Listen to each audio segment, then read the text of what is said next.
scenario do we like better? James Harden in Philly with Joel, or him in Brooklyn with KD and Kyrie and the cast that they had?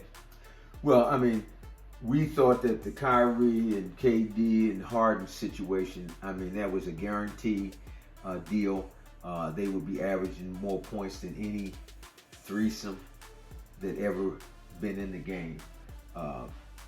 But it hasn't happened. It hasn't materialized because of the situation with Kyrie and the restrictions, and then the injuries and the mental health things that he's dealt with in the past. So, and then injuries, you never know where they're coming from. I mean, Harden was injured at one point in the season, then KD's injured. So, but injuries are going to happen.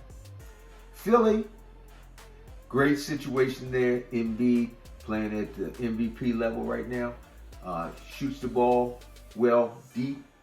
Drives to the basket. He dropped 50 recently. Yeah, he kind of, you can't contain this guy because he's got so many weapons. So him, Tobias Harris, averaging about 18 points a game, shooting the ball well. Then you got Seth Curry, averaging about 15. 3-point weapon. I think you just got more pieces around you with Philly. Philly's playing some good ball right now. Hey, Ben Simmons, if he was on Philly right now, I believe they might be in the number one seed slot in the East. Plus, I think with James Harden, him going to, if he was to go to Philly, which I actually like that move. I mean, I do think that, it would be very incomplete if he's not able to win. He came to Brooklyn to win with those guys. Right. So I think that's what he's still focused on trying to do right now. He wants to win with those guys. Just frustrated because injuries, COVID, all these different things going on. So it's a lot of, like he said, a lot of inconsistencies. But I personally feel like, unless you win a championship this year with Brooklyn, I say go to Philly, man, because you're kind of going back to your traditional style of play.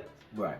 Where you could do more on the perimeter, right? Just like in Houston. But now you also have the help of a Joel Embiid, a guy inside. Right. That's who Dwight Howard was. He probably expected Dwight Howard to be when Dwight left L.A. and went to Houston. Mm-hmm. So he would get that in Philly.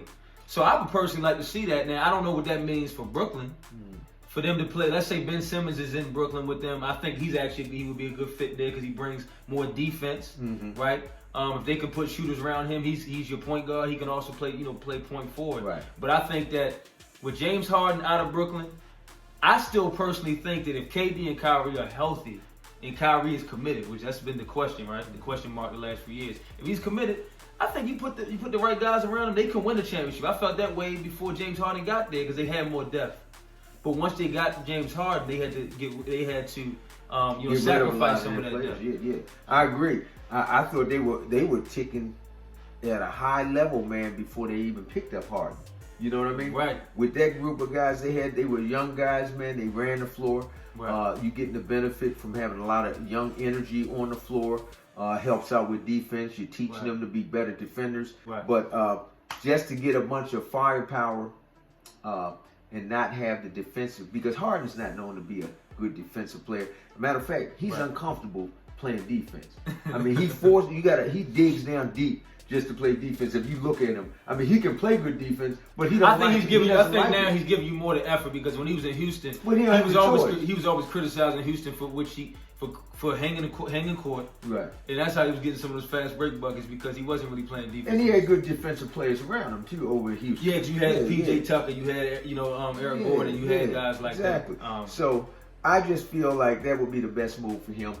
If he hangs around Brooklyn, it's a big question mark. You don't know the deal with Kyrie. If Kyrie is a part-time player, you're not getting the full benefit of Kyrie. Right. And I just think that, he realized the kind of minutes that he's going to have to play and the kind of defense. Because bottom line is, when you have to play defense at a higher level, it really takes away from your offense. Especially for a guy like James Harden. It's just going to take away from your offense. And you can't be out there kind of just sagging off for somebody and they lighten you up for a bunch of points. After a while, you're not going to be winning a whole lot of games. Right.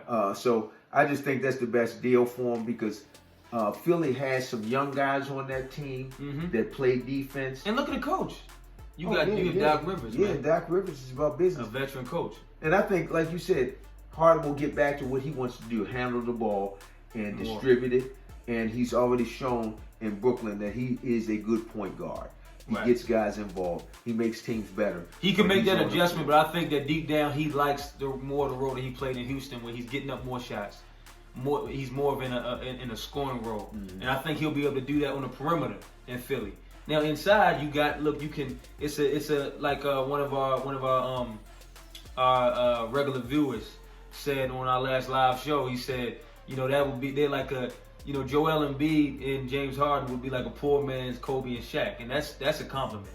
So if you put those two together, it would be interesting to see that 1-2 punch out there together. Right. I mean, I think that this is the time to do it. If you're going to do something like that, I think this is the time to do it. And I wouldn't even call him a poor man's Kobe and Shaq, because be honest with you, Embiid shoots jump shot better than Shaq ever did.